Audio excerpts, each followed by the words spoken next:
Finally. Yeah, guys, good morning and welcome to the Accra Diary version of show, the Sports Buffet. My name is Edafi Matthew. You love to call me the Legator one of so we are in Accra, Ghana, somewhere called East Legon, during Ghana, to be very, very precise, in one of the apartments that is here. If you live in Ghana and its environment and you want to hang out with us, it's not going to be a bad idea. Come around. Yesterday we had visitors, a lot of them. They're so noisy. It was a whole lot, a full house into the night. First time we're having visitors, so it was a bit of a different kind of feel because we kind of like pride ourselves living in our privacy, in our quiet space, and all by ourselves. But yeah, we got visitors yesterday, and it was okay. It was good. Yeah, so how you guys doing? Has it been? As now, since the last time we did a show, yesterday we were unable to do a show. The internet was completely off. We're still not where we should be with the internet, but we're managing, we're coping, and it's fine as far as I'm concerned. For now, maybe we would adjust later as we go, but for now it's good. Okay, so let me start with you guys. How are you guys? It's been with you guys. I mean, today you guys are going to be the ones that would dictate how the show goes, what we talk about, what we say. But just for the sake of news purpose, there is a whole lot. Chelsea have been advised to do a housekeeping. Yeah, they need to do serious housekeeping. Players like Raheem Sterling needs to go. They need to raise enough money to be able to stay out of financial fair play issues so that they don't get point deductions like everything. So about 10 players should be leaving in the summer. Where are they going to? Who would sign them? Players like Raheem Sterling, players like Lukaka, yeah. Who has gone from 100 million worth to 37 million. That's the price tag on him. Raheem Sterling is 50 million. Who will pay 50 million for Rara now? Somebody that run like a Kapi, like that rat. Who will pay 50 million? For what's that? What's that? It's like a playboy like Lukosa. I beg you. And let me not say anything. Let me just leave it there. I've forgotten that one Sporting Lagos fan is in this building.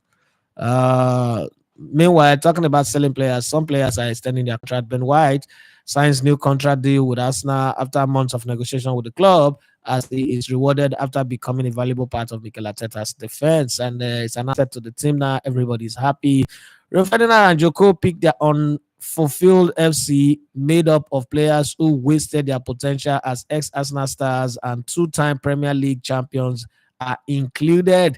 You could go to the Daily Mail and find that out who is on that list anyway.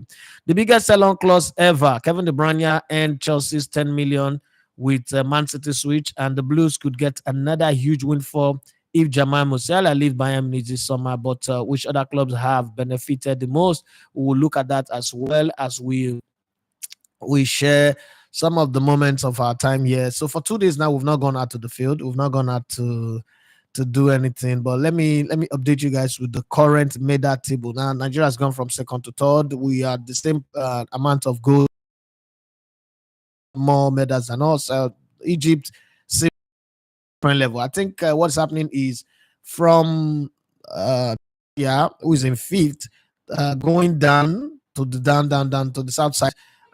All those teams are on Lagos traffic and they are on Molwe. Then you have Algeria, who is driving, should I say Camaro? And then you have in Nigeria, who is driving, what do I say they are driving now?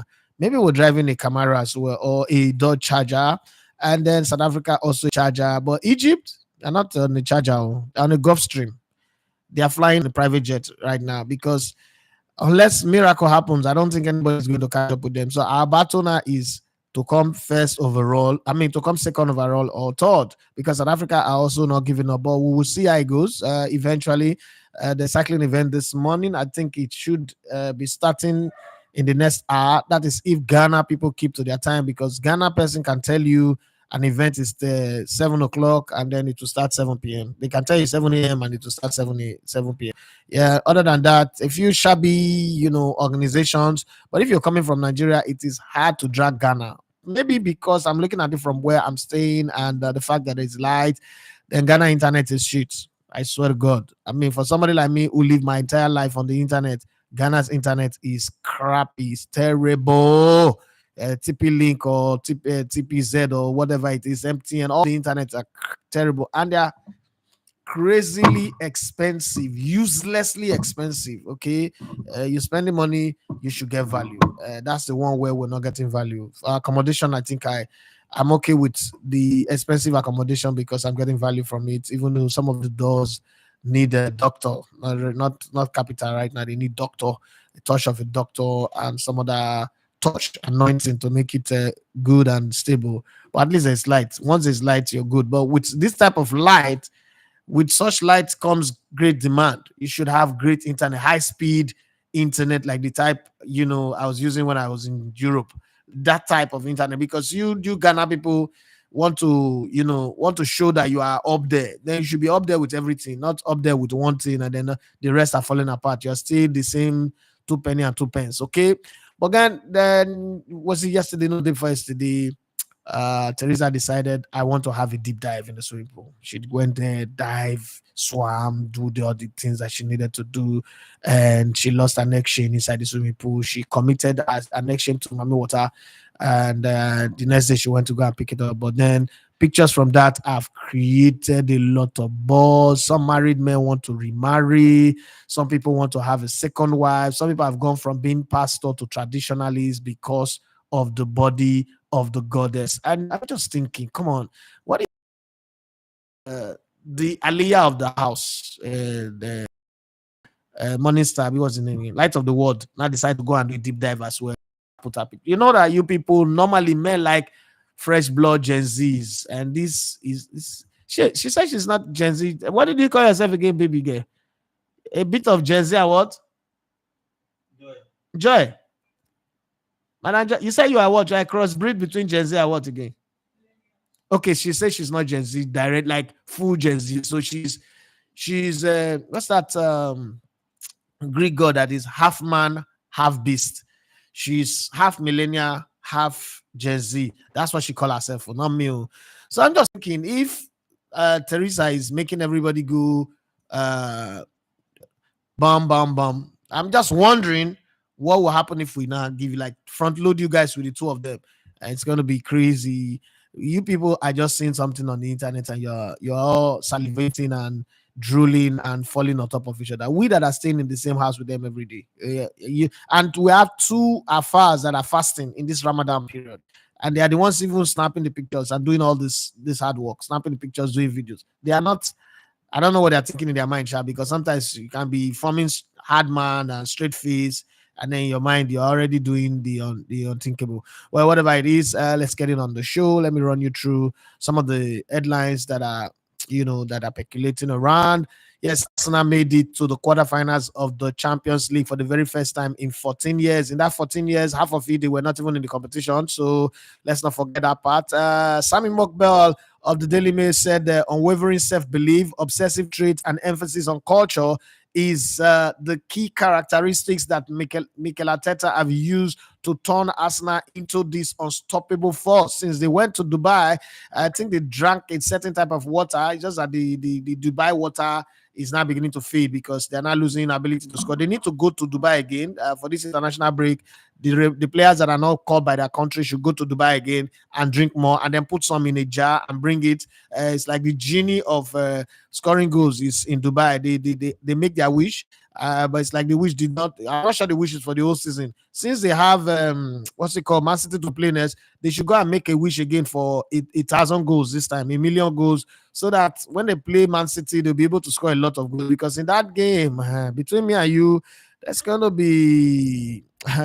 It's going to be, it could be the end of the season. Remember, Arteta have a virus, a final 10 games of the season virus, where in the last two seasons, the last 10 games, the team imploded and destroyed itself. So we don't know what's going to come out, this last 10 games, but we shall see at the end of the day after the international break. The interview that Much Ojlong had, innocent interview, I've snowballed into something else.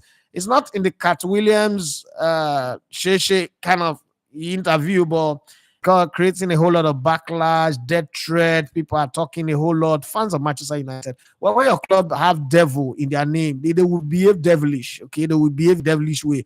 Now, the cross of the matter is that a lot of people say, a lot of Man United fans say, the YouTuber that Rasmus Olyong, who's his friend anyway, went to go and grant interview with, is a guy who is always lambasting and bashing Manchester United. So Manchester United players are not supposed to grant him interview. He's not supposed to benefit. His channel is not supposed to benefit. In other words, they are trying to blackball him. They are trying to cancel him. But unfortunately, they are not able to cancel him. So what they're supposed to be growing on our back. But unfortunately, life is not like that. Life is not like that. Yes, Ronaldo da Lima, my greatest of all time, was asked to select his team, his all-time best team, and he picked his team.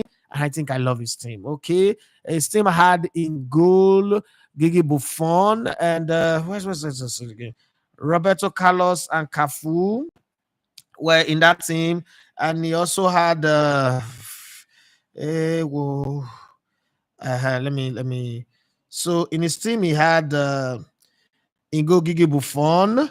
You had Cannavaro and Paulo Maldini in center back. Right full back is Cafu. Left full back is Roberto Carlos. Center back is Cafu, Cannavaro, and Paulo Maldini. Italian Brazilian defense. And then in midfield, he's got Zidane, Maradona, and Pele. And then in attack, he's got Lionel Messi to the right, Cristiano Ronaldo to the left, and himself. You know, I was watching that video and I was saying, if this guy not put himself for this one, I go verse for a while because bearing injury in mind and a little bit of discipline, all this one where they talk of Ronaldo and Messi, we will not even get this conversation. This guy would have won like 4 World Cup for himself, and would have, eclipsed anything that anybody was going to eclipse. The things that this guy did with the ball. People will talk about Ronaldo, Cristiano Ronaldo, and whatever I say, and I'm like, oh, you're beefing him. No, I'm not. It's not beefing. The Ronaldo da Lima that I watch, if you like, give 1 million goals to Cristiano Ronaldo. All those other people goals that he celebrate for himself, I don't care. Ronaldo cannot lace the boot of Ronaldo da Lima. That's my own position.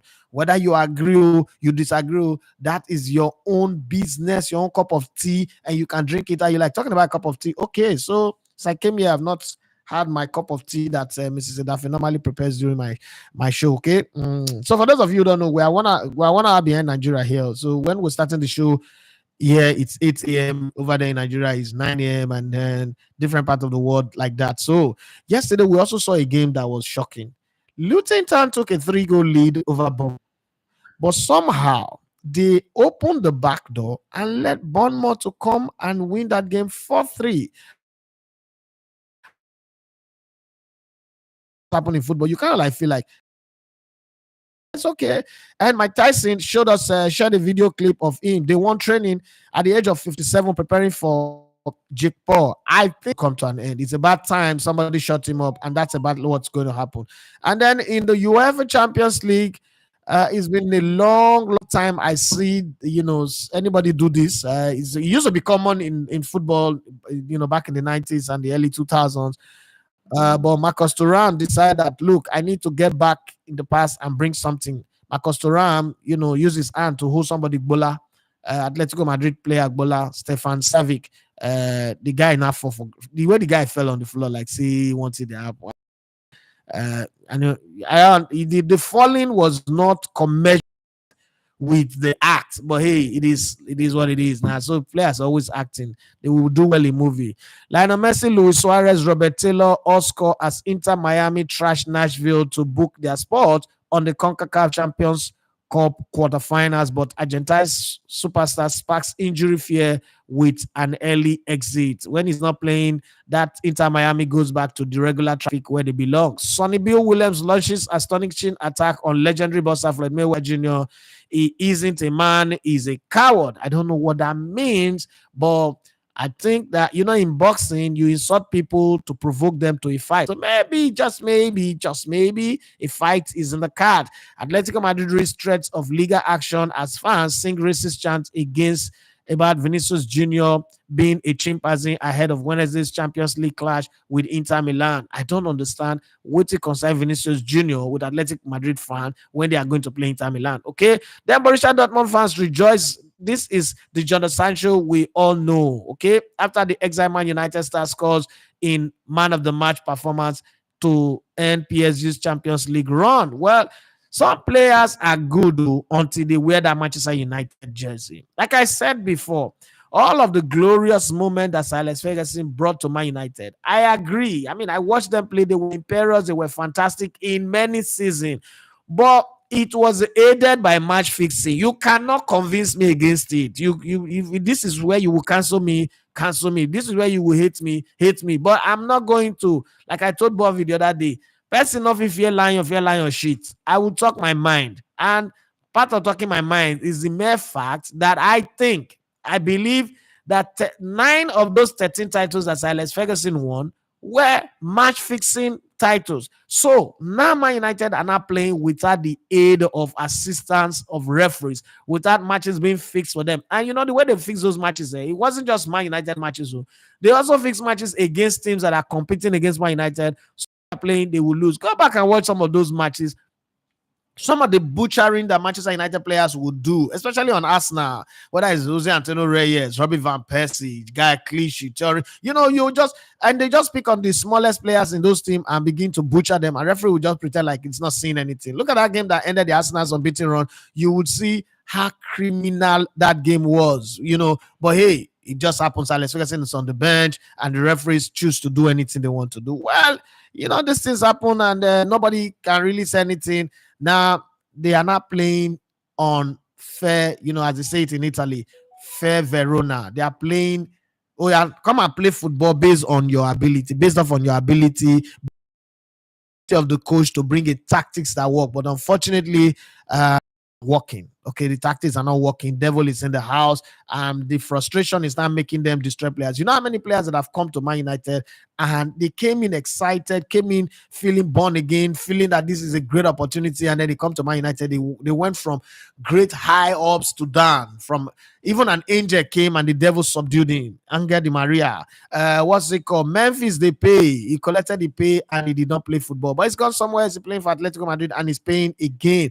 There are a lot of players like that since the exit of Silas Ferguson, and some even came in, they did well, but they used the Manchester United juju, by them juju, the devilish Man United things to rub off on them, and you saw how it went. Well, we can only, you can't pray for the devil.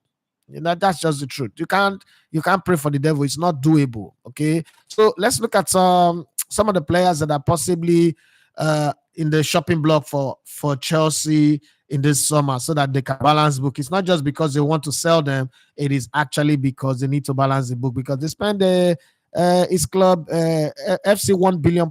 Isn't that what they call it? 1-1-B.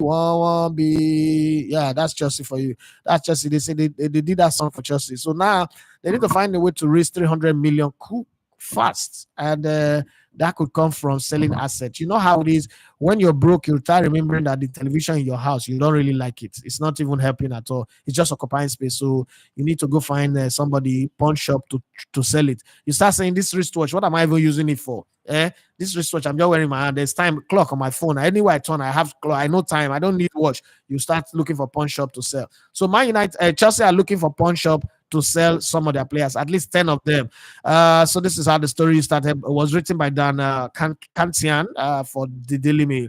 And he said Chelsea could raise almost £300 million by selling 10 players, with the Blues set for a major clear out this summer as they look to comply with the Premier League profit and sustainability rules, PSI. Last week, the club announced a pre-tax loss of £90.1 million. Even that loss where they talk lied inside, but let's just leave it like that. In the first full year under Todd Boehly and Clear Lake Capital's ownership, accounts filed in by Chelsea FC Holdings Limited revealed the loss for the 12th month period through to June 30, 2023. Wow. And wow. Now some of my people for Benigo talk. The matter is critical somehow, but let's just look at it like that. Chelsea had made a loss of £121.4 million the previous year, which the club blamed on sanctions imposed on the club's former owner, Roman Abramovich. Right now, there's no Roman Abramovich. You know that in the last 20 or so years, Chelsea have made profit only once. Chelsea is the only club that have gone 21 years with only 1 year of profit. Okay. The most recent set of figures raise further doubt over Chelsea's ability to comply with PSR, which limit club to lose to losses of 105 million pounds over a 3-year period. Okay, let's see. Right now, they've already shattered that record. Bolly has spent over 1 billion on players in 4 transfer windows at Stamford Bridge. But before embarking on another spending spree, he must balance the book. Okay, it was therefore no surprise to see him meet Michael Emiliano, a former Chelsea executive and now the Saudi Pro League's director of football, during a recent visit to Riyadh. Say, Oga, how not do at that time? Okay, the kingdom remains. Arguably Chelsea's best bet to raise funds. The Blues sold Koulibaly and Edward Mendy to Al Hilal and Al Alil last summer to raise 33 million, while N'Golo Kante joined Al Ittihad on a free, but at least it free up some salary.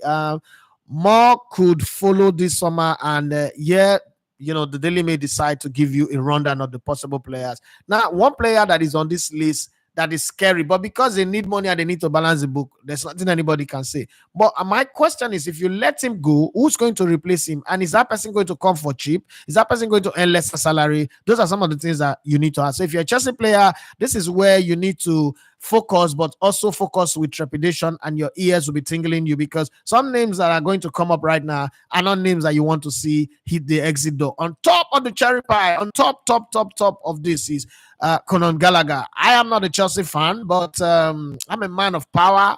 I have a bit to Chika. I have Gantuka. I have everything, but I don't have Conor Gallagher. And I would love to have Conor Gallagher. Unfortunately, Chelsea are listing him, or the rumor mills are listing him up for sale. Okay, I mean, last transfer window we saw that Chelsea were willing to sell him, but just nobody who was willing to pay 50 million pounds for him. So Conor Gallagher is being priced at 50 million pounds. Through no fault of his own, Gallagher has become the poster boy for Chelsea. PSRO issues, and it was linked with the switch to Tottenham Hotspur through the January transfer window, though it wasn't so. Selling an academy product like the 24-year-old would allow the Blues to book the entire transfer fee as profit, thus creating some much needed financial breathing space. So that's the paragraph that should make you understand why they want to sell him.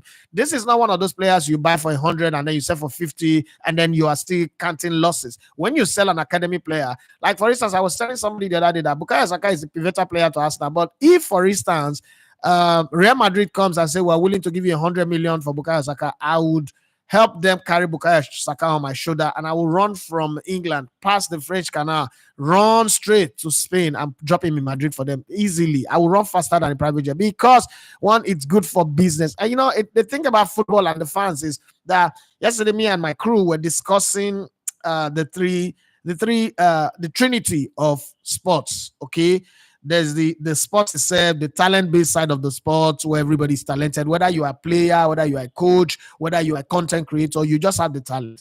Then there is the networking area. There's a part where you now like to put your business in the public view, like what we're doing now. This is the networking area. Now, having a talent or having a desire, a passion to want to create content is one thing.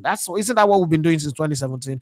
Now, putting it out there on the right platform is another. I mean, you could go from YouTube, TikTok, Instagram, Facebook, Twitter, and hopefully go to Amazon Prime, FIFA Plus, Canal Plus, Hulu, Paramount Plus, Netflix, depending on what capacity that we're able to build. Now that's another part. Then secondary, or the of them all, is the business part. That's why they call it show business. Some people know the show, but they don't know the business, right? So that business part is where you begin to do the same work, but you begin to earn a lot of money, truckload of money. People like, what is he even doing except that we're not doing? Yes, I'm doing the business, you're doing the show.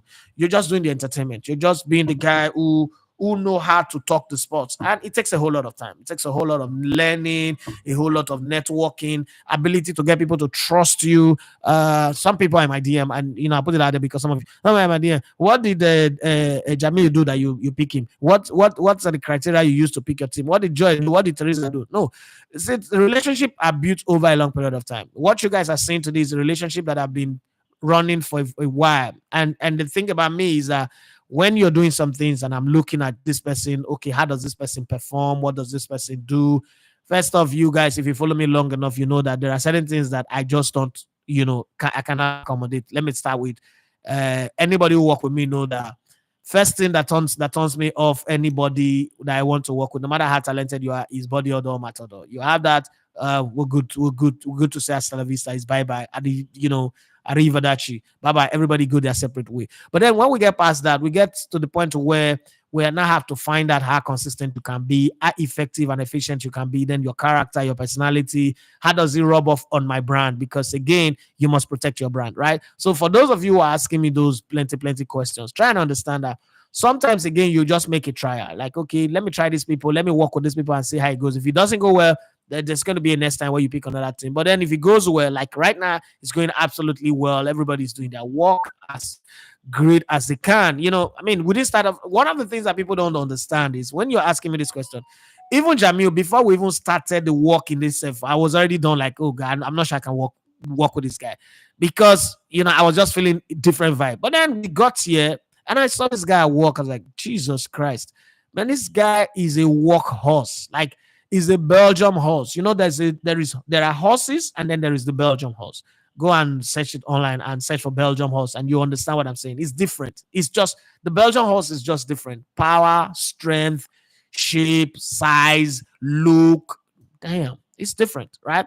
And it is just a perfect link between him and Kalejai. I still need one more person. I still need one more person who would also be handling video editing, because as we go, if we continue to go at this tempo, obviously we would attract sponsors, and sponsors will want return of content, the turnover of content faster than we're doing right now. So instead of asking me questions why I'm picking this person, why not this person, make yourself available to the point. I mean, in the industry, I keep saying that there are people that I would like to work with. And then there are people that are so good, I'm not sure I'm going to be good enough to work with them anymore. People like Fatil, for instance, Toby Adepoju, they are not bigger than the level of wanting to work with them. I could just collaborate with their people who is under them, but I don't think I can work with them, not because I don't want to, but because they are not as big or bigger than I am even.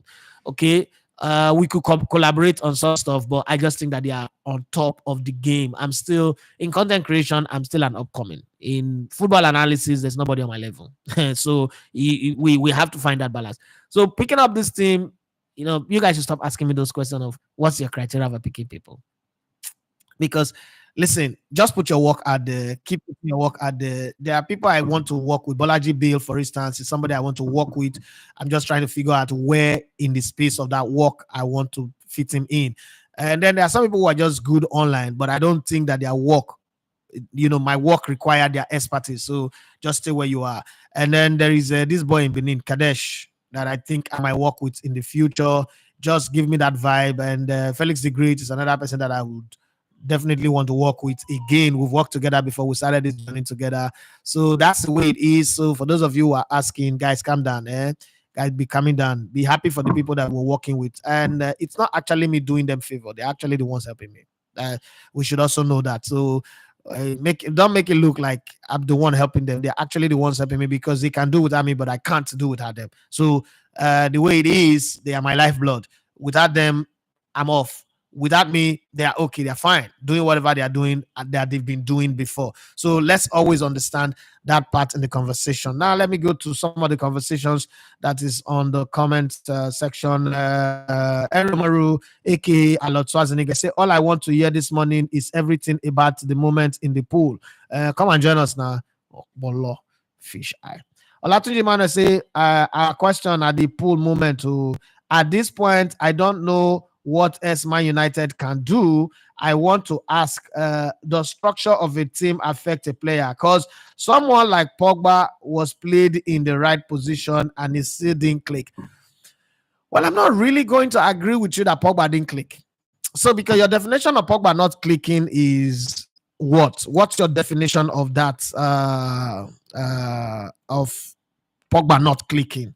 When you say he didn't click, Pogba played in the team that came second, that won the Europa Cup. It was fantastic. And in my own estimation, he gave as best as he could.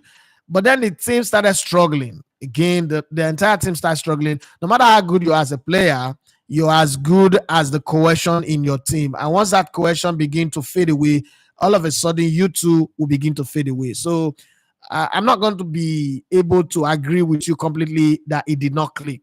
Some of the recent best moments of Manchester United have Paul Pogba's signature written all over it. Manchester United start falling apart again, and a lot of you guys will not want to agree to this, but Manchester United start falling apart again when Cristiano Ronaldo was brought in. So look at the numbers a little bit. The Premier League is a midfielder, so he's not a required goal scorer. And the first season that he came back from Juventus, after spending 4 seasons in Juventus playing, look at the numbers of game. There are only 2 seasons where he played over 30 games for Juventus. That was the 2013-2014 season where he played 36 games, scored 7 goals in the league in total anyway. In that season, he made 51 appearances and he scored 9 goals. And then the next time he had over 30 games was in the final season of 2015-2016 season, where he made 49 appearances and scored 10 goals. Now, I'm going somewhere with that. Now, you take that, and at Juventus, it was seen as a massive success, right? Now, you take that to Manchester United. First season, he played 30 games. In 30 games, in short, total of all the games he played was 51 games and he scored 9 goals, but he created quite a lot of goals. And then in the second season, he played 37 games, scored 6 goals. And then in his third season, and this is why I do not agree when you say he did not click. In his third season, he played 47 games, scored 16 goals, the highest turnover of goals from Paul Pogba in his entire career. At Juventus, where everybody said that he was a beast, he played well. In 4 seasons, he scored 34 goals. Right now, when he came to Man United, he had 1, 2, 3, 4, 5, 6 seasons, okay, and somehow 226 games, 39 goals. I don't think that that's a bad return for a player who sometimes will be playing deep, sometimes will be playing as a link between midfield, defense, and attack, who also was, the progenitor of almost everything good that came out of the team. It's just that the entire team was terrible. The entire team was bad. The structure was not good. There's so much bickering, so much distraction. And a lot of people want to blame him for the exit of Jose Mourinho, which I do not agree completely, because again, the best moment of Jose Mourinho at Manchester United also have the signature of Paul Pogba in it. But you see, the thing about blame game is that once people have made up their mind to scapegoat you, nothing you do that will not be seen as bad. And that's the case of Paul Pogba. A lot of people, I was in a conversation with someone when the drug ban came out, and the guy was saying that, Paul Pogba had a failed career, it's a failure, blah, blah, blah, blah, blah. He wasted his talent. And I was laughing. And I said, in the whole of Africa, all the footballers that Africa have produced up until today, no one rank above Paul Pogba.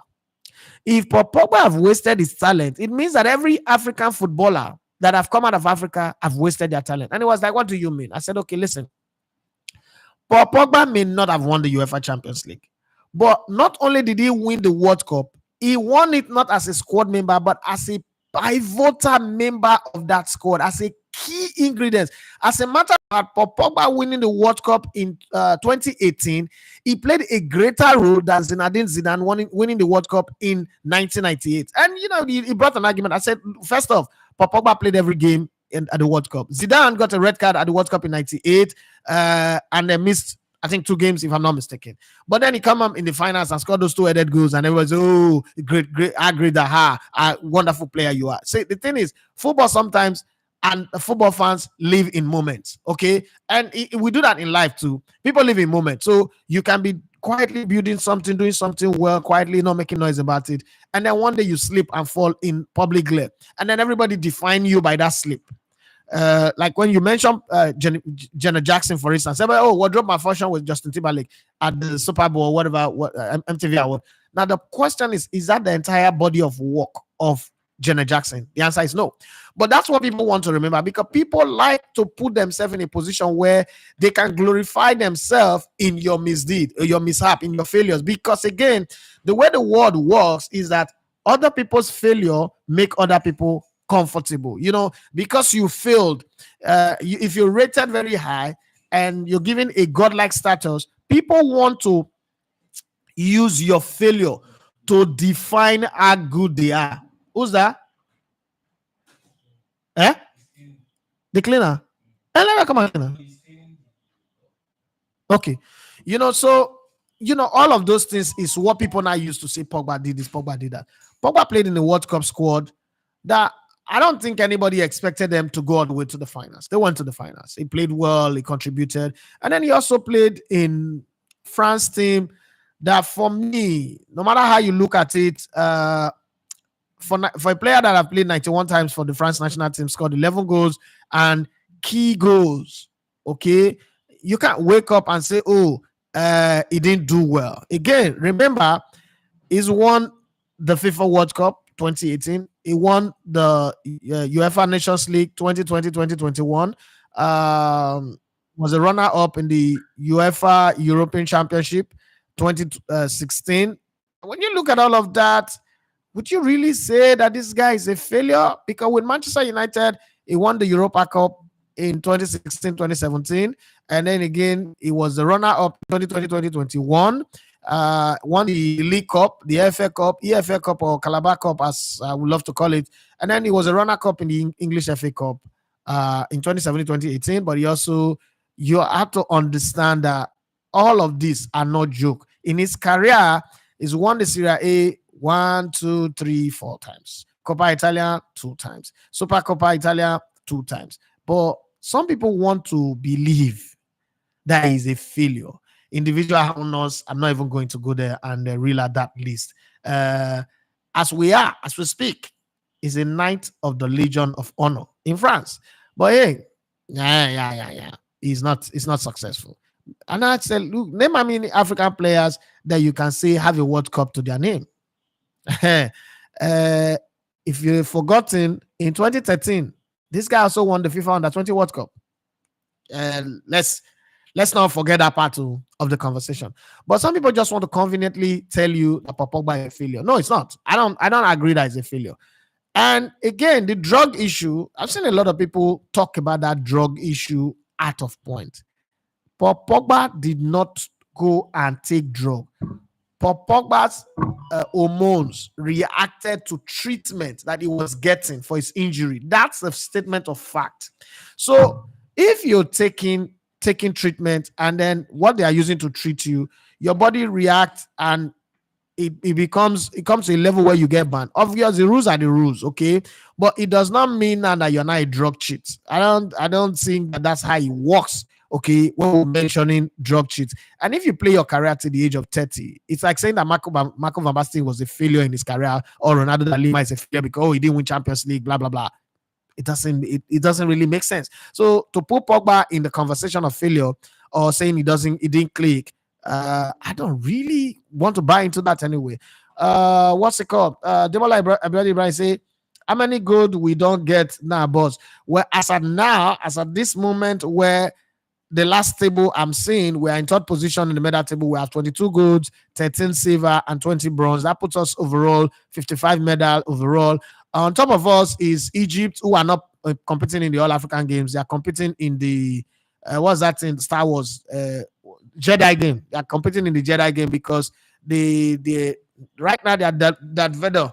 They are on a different level. We need more than. We need to win every competition we enter good to even catch up with them. Egypt are top on the pile, 113 medals in total with 65 goals, 27 silver, and 23 bronze medals. South Africa, Sherry, once they see Nigeria, they will go orgasm. They will bogorize and they want to do something. They are also 22 gold, 22 silver, and 33 bronze medal. Well, all we need is to win a few good medals. I can completely beat my chest that South Africa will not finish above us. But South Africa are coming anyway. They are not a team to be taken for granted. They are coming. But I don't think South Africa will finish above Nigeria in this competition because Broma is coming for this tournament. That's a guarantee good. Toby Amuso is coming. That's a guarantee good. Unless they get injured or get forced start or something or disqualified. But those ones are guarantee good. And then we still have some other athletes that will give us gold in this tournament. So South Africa, Cherewayo, calm down. Don't be doing like you two Sabi. Sabi nothing. We're not bothered about South Africa. But coming up behind us is Algeria. That we should worry about. They've got 21 gold medal already, 27 silver, 33 bronze like Nigeria, and they've got 81 medal in total. So if they get to 22 now, they'll push us to fourth, which is not good. Other than that, the other ones are not in the race. Those ones are playing. They are playing 10-10. Just doing their own backyard. They are doing community games. We're playing the All African games. Egypt is playing the Master of the Universe game. Nigeria, South Africa, and Algeria are in the All African games, and then Tunisia downward, Ghana, they're all playing community game. They're playing Chale game. So that's the way it has been segmented or broken down. So we just have to keep our fingers crossed and see how it goes. Well, let's come back to your question. Can I see Kalejaye face? And I want to ask him his take on this All African game. Kalejaye, where are you? Oh, yeah. I know that this moment will come. So Kalejaye, they want to see your face. This is the face of the man called Ahmed Kalejaye. Kalejaye, come close to the microphone, please. Yep. So they say, what's your take on the All African Games? Yeah, the All African Games, because but it's been fun. They've been very hospitable. But bros, nasty the go now. So, anyways, it's been fun here. We've been having a lot of fun. You know, the whole sport going. It's different seeing Nigeria win medals from outside. From your house. Yeah, from your house and watching it on TV and seeing it on the news. It's different. But when you're here and you see Nigerians win medal and the effort it takes, the discipline, everything they put into it, and they read out and they play your national anthem. Changes everything. Now so it's good. It's been fun, and there's still a whole lot of sports to come up. Athletics is yet to start. The 3-on-3 basketball is yet to start. Cycling is happening today. Very wonderful cycler, pro cyclist. There's a story coming. There's a story coming up on that later on. You see that on our channel. So just keep it on again. Hopefully, yeah. And hopefully also in judo. Okay, yeah. I don't know about the judo. If we win gold, I'll be very happy. Or any man that will win in that one. But weightlifting, I think so. If there's any other member of the group that you want to see, please let us know. Where's Theresa? Somebody wants to see Theresa already. Demola Abiodun Ibrahim say, if Pogba play in that City team, I think it will be a step closer to Yaya Toure. He's a very talented player. The line was say 54 medals in total for Nigeria. 54. Are you sure about that? Did I say 54? No, it's 55. Oh. It's not 54, it's 55. I know I didn't say 54, it's 55. It said, I am one of the who doesn't think highly of Pogba during his time at Man United. Do you think highly of anybody in that Man United team in that era? I don't think so. There is Theresa. Theresa, pick up the microphone for the woman for us. Demola Abiodun Ibrahim say, nice one, Kalejaye. Thank you very much. Somebody please get Theresa for us to come and tell us what she think about the basket. Okay, so what's the difference between 3-on-3 and I think Theresa will have come. Jesus, Theresa is wearing boyfriend jeans today. Oh, Lord have mercy. See, we need to go rent a different flat for these girls. So these two girls, one is Light of the World. You will see who Light of the World is. Please come closer. Come to the camera, please. So let me give you. Let me microphone. Oh my God. Okay. Somebody said I should. Everyone said I want to see Theresa's face. Let her come and preview the basketball for women for us. Now, this is what I want. Me myself, I want to know what's the difference between 3-on-3 and 5-on-5. That's one. And why are they playing 3-on-3 in the All African game instead of the 5-on-5? And what are the process and all that? Hi, everybody. It's good to be here. 3-on-3 is, I don't know, those of you that, well, most of you are football fans already, and you know, football has this 5-a-side kind of. Yeah. So 3-on-3 is kind of like what 5-a-side is for football, where we just have 4 players on the team this time, and only 3 players can play at a time. So in basketball, we have the 3-on-3, giving opportunity to, you know, players who, I would say in Nigeria, players who don't usually make it to the full squad 5-on-5 basketball. And 3-on-3 has been in existence for a long time. It's just that Nigeria is just, you know, getting into the hang of it. And 3-on-3 is basically, like I said earlier, just 3 players playing against another 3 players from another different country. you play a lot of 3-on-3, right? Yes, I So do. explain the dynamics of 3-on-3 when you have three. Is it the same size of the court? And how do you have in 5-on-5 you have the defense, the guard, the give us all those things. So for the 3-on-3, it's still the same thing. Not everybody can play the 3-on-3. 3-on-3 is half court basketball, while the 5-on-5 is full court basketball, where you have five people playing against five people on the full court. But 3-on-3 is half court, so just the one side of the court, basically. So you can have point guards all through if that's what you want for your team. You can have shooting guards all through, which are the two, and you can have 3, 4, and 5, which are kind of like the bigger players. Me, I play as a 3 and a 4. So I play the 3-on-3 very well. 3-on-3 is different from 5-on-5 because now with 3 attack, but for 3-on-3 it's just 8 seconds. So you have 8 seconds to think. It's that fast. So as you score, you're playing defense, and there are different rules that pertain to 3-on-3 from 5-on-5. So 3-on-3, there's this half circle, semi steps out of that line. So that's what 3-on-3 is. Very fast paced. It's just a 10 minutes game compared to the game of 5-on-5. So that's how 3-on-3 is. Very much our goddess that looked like somebody from Greece. Thank you very much. And we'll still not talk about all the pictures from the swimming pool anyway, but we will talk about it. Tosili Made says the video feed look blurry. I think it's from your side, your internet refresh. Shut down and restart again and see. We don't have all the time in this one anyway. We've got 13 more minutes to the end of this live broadcast, and everybody start hitting the road. We've got a lot of movement today, a lot of places to go. We've rested for these now. We're gonna walk from that to the end of the tournament. I'm not sure we got any break again. I don't know. We might have break, but I'm hoping that we don't have. I'm really hoping that we don't have any break. We just go straight up. From here, Jamil Delashe is on. Come, tell them what you do. So for those of you who don't know, this guy actually, we've been in conversation for a while, and he's a photographer. And if you remember when we started Elevated TV, I've always said that I hate the fact that I have to borrow other people's pictures to do some of the things that I need to do, especially storytelling, content that are related to telling story. I want to have all my pictures exclusively. But again, you cannot actually have all your pictures exclusively. That's what I got to learn. Even the best media houses also either buy or borrow people's pictures. But make effort. You cannot speak in public that you're building an ecosystem and at the same time you're not supporting the ecosystem. So this guy is a photographer. We used to have Tian, who's gone on to big things now, and so I just felt like this the opportunity to work with him, because I saw a lot of his pictures, his work, what he was doing.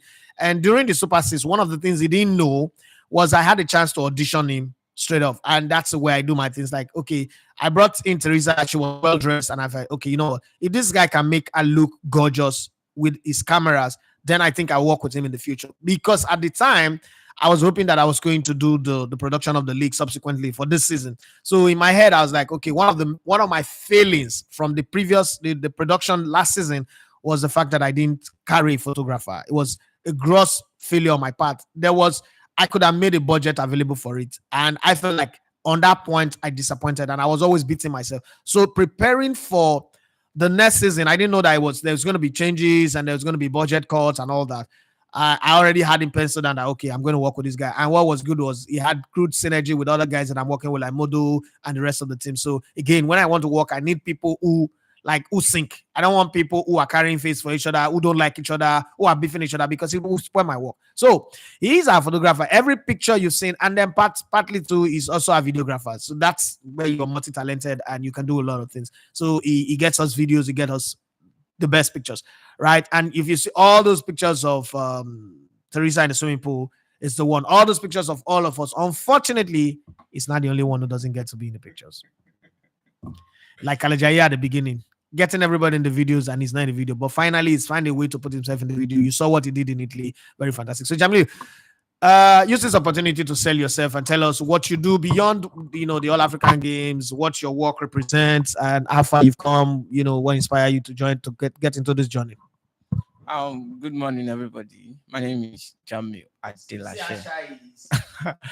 I'm a content creator, majorly photography and videography, and I always tell people that cares to listen. I'm a disciple of the Muzero brand, which is Modo Victor. You all know him, one of the best guys you have in the industry, and I've been opportunity to work with several people, Toby Adepoju Ogala, and I'm also currently the lead photographer for Ikorodu City, and have other clubs I take pictures of, and I've done some couple of work, and this is my second international.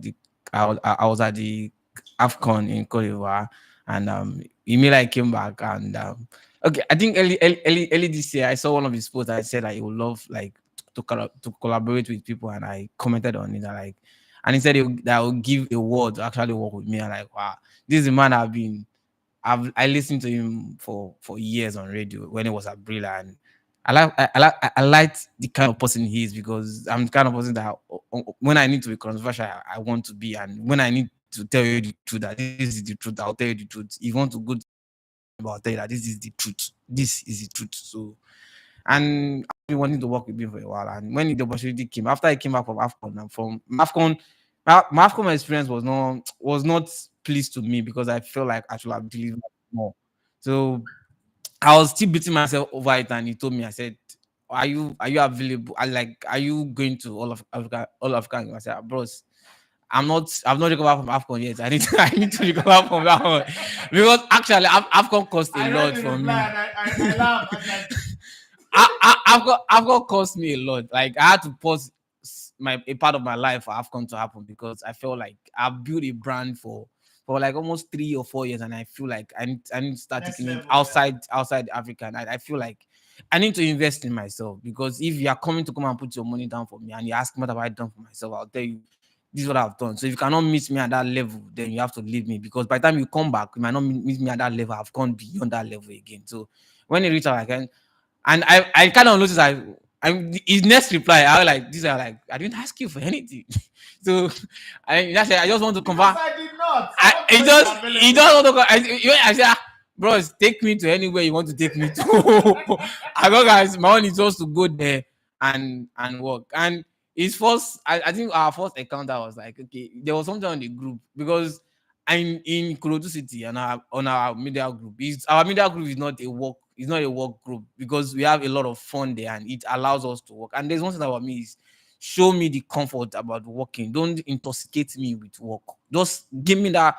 Let me put my idea for you. I can be in the like this morning. I woke up in the bedroom, and a lot of stuff came to my head. I was like, after a show, I'll probably discuss with him, because that's me for you. I get inspiration sometimes when I'm in the bedroom, and he comes to me, and I feel like I need to put it out. And in Ikorodu, so I was thinking that is that kind of vibe I will get on the group. But he said, okay, I said, fine, that's not a problem. And he's like, I'll have a problem. Like, I know me and you cannot have a problem. Don't worry. If it's me, I know me and you can have. And when we go here, and I think after like 5 minutes, is everything changed. I like, that is me for you, because He wasn't the boss. He was the so, boss. and after I've like I've been drilled by so many people, Modo, Puja, Oganla, a lot of people. I've worked with them, and this guy pushes you to the, and among all of them, the most crazy among all of them is Modo. Modo. Modo, Modo, like this is a man that literally picked me up and turned me to whatever I am or I've become today. He's one that actually pushes me, and he will tell you when I'm not ready for that. Don't bother yourself. Just take it one step at a time, and we are here. So, but this is just the beginning. I just expect more.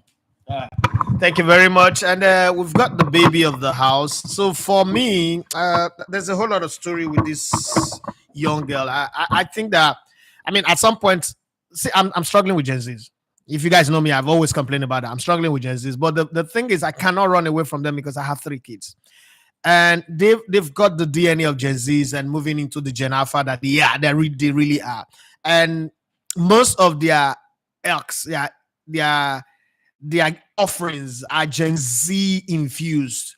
I've got this girl, I've worked with Allison, Precious, Annie, Tasha, Kimberly, who is now with Pulse TV, and that's what's it called? Ibukun Dumebi, who's now doing Sports on the Wheel, and all these girls that I work with. Some kind of like gets me, some don't at all.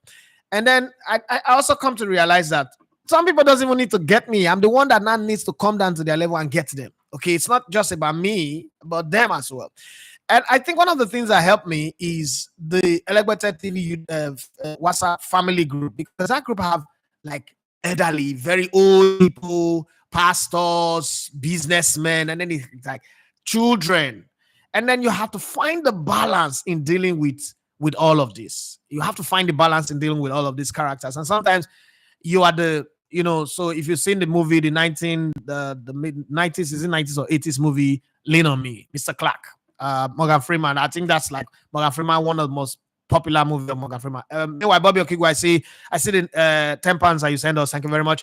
And I've always said that if Morgan Freeman can do it, my lifestyle, my work lifestyle is like that of Morgan Freeman. Sometimes I could be very, very tough, like hard to work with. But then sometimes again, I could cuddle you, I could love you, because I see the effort you're putting in, I see the work you're giving. And that's exactly, she brings out the Morgan Freeman in me, or the Mr. Clark in me. Light of the world. That's what she likes to call herself. And she's one why when she's here, the story is long. Our first meeting was almost like a fight. Like, what's wrong with this one that's squeezing fees here? I have a league that I'm producing. You're coming here, you're pestering around my. First off, you're sitting next to my commentator. Who even give you the right to come sit next to my commentator? I thought she was a football fan, like, or maybe one of these upcoming journalists, or all these people that like to fan Emmanuel team. Emmanuel is a fine boy, so it's okay to see girls around him. And I've not seen her before. I don't know her within the journalistic space. And I was having a bad moment, not a bad day. It's a great day. I don't have a bad day. I have bad moments. I was having a bad moment with 3SC media officers refusing to send their team sheet. And that was when she popped up. And I was like, that thing you would do fly like this. Just use your hand to do fly like this. I felt like I should just pinch out. And then Emmanuel team, that guy, his level of calm is different. Him and Kalejayi, their kind of calm is different. Like, called me aside and explained some stuff to me. I start feeling bad. Like, oh god, that's the emotional part of me anyway. And I promised Emmanuel, like, don't worry, I'll work with her, but I don't know when. And that was me having like foolish confidence, like, oh, the work that we've done with the league, it is impossible for them not to say we would continue. But then, hey, life happens. Light of the world, please come and greet the people. So everything you see on our social media page, like on the Twitter at Elegbete TV Radio, on the TikTok at Elegbete TV Radio, on Instagram, all of those traction that we're getting, she's responsible for it. These girls, these young kids, they know how to do things that Agbalaba like me cannot do. And it's beautiful. That's her. She says it's very expensive to maintain this beauty. So when you people have anything business to do with us, please pay well so that we can be able to maintain this beauty. Please, those of you that are going to watch the video later, whenever you call us for work, please to create content for you, pay well so that we can maintain this beauty. Auntie, introduce yourself. Hi everyone. My name is Joy. My name is Joy Jablu, but I think for the last 1 decade, everyone calls me Euphoria. And that's because I chose that studio name for myself. As a proper Gen Z, certain things don't sit with me. Why will you be identifying me as Joy that wears glasses, Joy that is tall? Nah. When you say Euphoria, everyone knows who you're talking about in this space. So that's actually stock. So everyone calls me Euphoria. So if you hear Euphoria, if you hear Joe Jablu, is the same person, but you hear more of Euphoria. So yeah, I am a sports broadcast journalist. Let me use the Gen Z word. I'm the multi-faceted sports broadcast journalist. I do everything. I do everything that I lay my hands upon, and I learn and I enjoy when it concerns sports. Instead from sport analysis to being a proper radio person, that's an OAP, hosts sports programs, and then I moved to that's to color commentary, and that's for normal EPA games. And then I started in 2021 December, I got an opportunity to actually come on MPFL radio to do it. And then from there, I started doing color commentary for MPFL radio. So I added color commentary to the things that I can do and I've done. And then 2022, I started serving. I I served as proper because of how long I've been in the industry. Many places I go to don't treat me as someone who is just or was in school. Means in school I was doing proper radio shows. I was interning, same thing. When I was done, I was serving. I was a core member, but I mean they don't treat me as core member where I work. I mean I still stay there because of how long I stayed in the industry. I mean I'm quite young, but when I check how long I've been in the industry scene, and I mean I think I was 18 then when I started doing hands upon social media managing and management. I started doing it part time with one of the MPFL brand I work with, and I was learning on the job. And then 2023, yes, 2023, I got the opportunity to work with one of the branches of Elevated TV, which is TSL. And I mean, instead with normal MPFL, I started with MPFL write ups for Player of the Week. And from there, I graduated to handling social media across board. And as a proper Gen Z, I enjoy social media so much. I mean, I can't live outside the internet. That's why for the past 2 days like this, I've been a little bit under the weather with malaria, fever, and everything. But I mean, and that's also my problem is the internet, the wacky internet they have here. So I mean, so most of what keeps me sane is social media, and I think I love to leverage on things that I enjoy. If when I was I enjoy so much of history, and because of that I went into writing for history blogs when I was in school and all of that. So anything I enjoy doing, I try to look for ways that I can use it to do something that would actually make me become a better person, gets me more things that I can actually put on my portfolio and say, okay, yes, I can do these things. Since I enjoy it, why not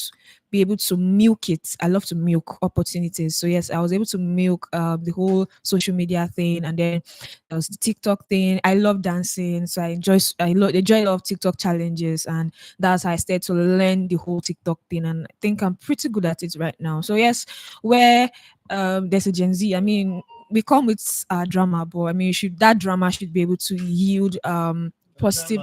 Yes, you. I mean, it's how that's how we're made. It's not our fault. I'm learning. Well, but I mean, when you come with drama, that drama should yield numbers, and Yeah. that's what I mean. Numbers is the TikTok thing. Why I'm emphasizing on TikTok, I think TikTok is a Gen Z social media app. When they were when they created Facebook, they were creating Facebook for the boomers and maybe the millennials. The millennials were more of Twitter, boomers were more of Facebook. Instagram is the playground of everybody. It's just gonna post pictures. It's nothing serious. But you see that TikTok, they created it for Gen Zs. So if you're coming with the drama, leverage on the Gen Z, what Gen Z enjoy to see, what they love. They are very special people. I say this because, like he mentioned earlier on the show, I count myself as partly Gen Z, partly millennials. I was born as a Gen Z, yeah, but I think with my interest, with my interest. I mean, I said I mentioned that I mentioned yeah, I mentioned I love history. Which Gen Z love history? Which Gen Z reads history? Yeah, so that's why I said because of that, I get to relate better with people that are way more older than I am. Most of my friends are way older than I am, and most of them are not my gender. Even those that are my gender are way older than I am. Those that my mentors in the industry that have become my friends, they are now my friends. They're not even just my mentors, they're now my friends. Are people that are way older than me, and we relate on a very good level. I understand them. I know things that I'm supposed to take to them, things that is not supposed to be said to them and all of that. So I relate better with elderly people most times than my Gen Zs. My Gen Zs, I know I can be annoying too, but they annoy me. So I just like to keep to myself. Elderly people understand me better. So yes, that's why I said Gen Z come with their bag. Yeah, they annoy me. This is part of it. But yes, that's what I do. And I mean, wherever there's sports, there's something for me there. So this has been a very great opportunity. This is my first time covering an event. I mean, I've covered events aside from football. I've been talking more football, but I mean, I've covered a lot of events in Nigeria, marathon, athletics, tennis, and all of that in Nigeria. But this is my first time stepping outside the shore of Nigeria, and doing this for the All African Games has been really, really amazing. It's been intriguing. It's been an exposure for me, and I'm enjoying every moment of it. I mean, even on days I can't go out on the field because as a Gen Z, we are very fragile. We don't have strength. Small stress like this are already knocked down. But I mean, I enjoy the fact that I enjoy the fact that I am able to like stay on. Like I said, social media is my playground. I can't go out, but I'm still working. I'm still online. I am. Hey, you understand? Small stress. I'm knocked out. So for me, people say I'm training them. No, I'm learning from them because there is a word in front of us that I know the word that I've passed by, the lessons, the experience, but the word in front of me, I don't understand it, but they do because they are born with binoculars in their eyes. They see way, way into the future. So if you want to see the world the way it's going to be in 10 years time, you look it through the eyes of Gen Z's and the Gen Alpha, my kids. Oh God, I'm not raising them, they are raising me. And that's the way it is. Thank you everybody for joining in on the show today. And you've met the crew. Chukshu came late. Theresa was here before, so you can go back and watch the full video. She was explaining basketball technically, things that she said that I don't understand now. I know. Every once in a while, we would be here again for you to meet us, and we would share our thoughts and ideas. Don't forget that we also will create diary for the channel. Now, please, if you've not subscribed to the YouTube channel, do it to subscribe.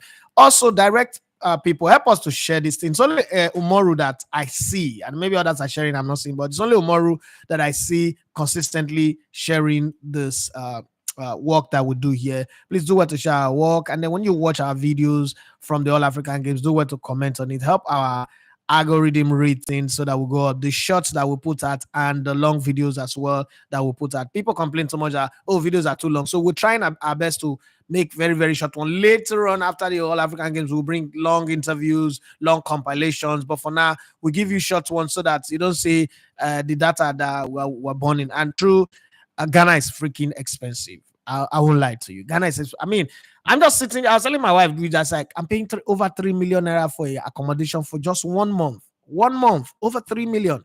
That's like a flat in some area in Lagos, duplex for 1 year rent, or 3-bedroom flat. Okay, let's put that 3-bedroom flat for a year. But hey, when you bring a team, first thing, the rule is make them comfortable, and then you cannot make demand. Because once you put people in a place that is not comfortable, you can't make demand again. You keep apologizing from the start to the end. Oh, sorry, and then that sorry will make you not to get the job done. So we hope that whatever it is we're putting out here is satisfying you people and is making you happy. Having said that, thank you very much, Bobby, for the £10 that you given to us and every other person. Demola Brady Bryce said this photographer is shy. Henry Morina replies, say, no mind that more. He go too like woman. Oh, I'm not sure about that one, but Adilashi, that's what they are saying about you. And Morrissey, where is the light of the world? She just left now. Bobby Quick will say that's beautiful, smiling face. We've been saying yes. Chooks, so say good morning. Bobby says that the audio is breaking. Well, sorry about, or maybe it's in the internet. Internet in Ghana is terrible. Chooks, if I go out today, I'll try and buy that Vodafone.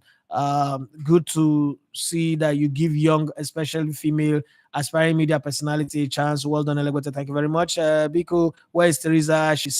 Is she single? She's single. Stay with your wife. Ashao, hello, nigga. Thought I fire you there. Go and sell your furniture. You come and be looking for my presenter. Now let my presenters now they look for all of them. All the previous one they look for. They don't marry, they don't born. All of them don't born. They don't be people, mama. Now. Well, having said that, thank you very much for your time. It's time to go and walk. It's time to hustle. Time to grind. Put us in your prayers.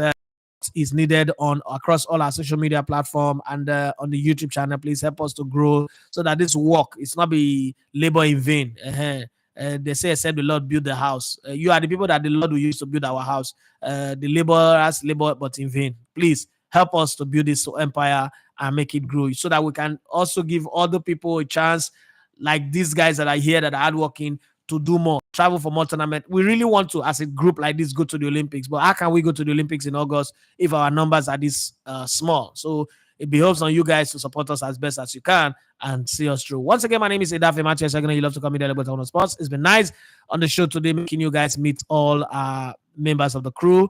We'll do this again some other time. But until we meet again, please stay on the channel and be the very, very best of who God created you to be. Like I always say, if you don't have the solution, there's nothing wrong with it. But please don't stand in the way of the people who are trying to make to create a solution, and don't also be the problem. God bless you and have a wonderful day. Bye-bye.